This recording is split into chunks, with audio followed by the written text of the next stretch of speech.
أعوذ بالله من الشيطان الرجيم. بسم الله الرحمن الرحيم.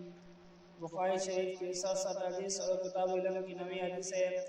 قال حدثنا مسدد قال حدثنا بشر قال حدثنا ابن عون عن ابن سيرين عن عبد الرحمن بن ابي بكر عن ابي ذكر النبي صلى الله عليه وسلم قال عن بعيري وامسك انسان بخطامه او بزمامه قال اي يوم هذا فسكتنا حتى ظننا انه سيسمي سوى اسمه قال ليس يوم النحر قلنا بلى قال فأي شهر هذا فسكتنا حتى ظننا أنه سيسمي بغير اسمه فقال أليس بذي الحجة قلنا بلى قال فإن دماءكم وأموالكم وأعراضكم بينكم حرام كحرمة يومكم هذا في شهركم هذا في بلدكم هذا ليبلغ الشاهد الغائب فإن الشاهد عسى أن يبلغ من هو أوعى له منه.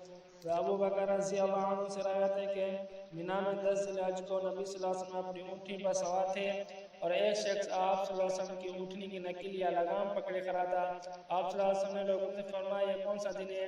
ہم سب خاموش رہے کہ شاید رسول اللہ صلی اللہ علیہ وسلم اس دن کا کوئی اور نام تجدید فرمائیں گے. پھر آپ صلی اللہ علیہ وسلم نے پوچھا کیا یہ یوم النحر قربانی کا دن نہیں؟ ہم نے عرض کیا جی ہاں یہ یوم النحر ہے. پھر آپ صلی اللہ علیہ وسلم نے پوچھا یہ کون سا مہینہ ہے؟ ہم پھر خاموش رہے کہ شاید آپ اس کا کوئی اور نام تجدید فرمائیں گے. پھر آپ صلی اللہ علیہ وسلم نے فرمایا کیا یہ ذو الحج نہیں ہے؟ ہم نے عرض کی جی ہاں یہ ذو الحج ہی ہے. آپ صلی اللہ علیہ وسلم نے فرمایا تو تمہارے خون تمہارے مال اور تمہارے آبرو ایک دوسرے پر اسی طرح سے حرام ہے جس طرح اس دن اس مہینے اور اس شہر کی حرمت ہے.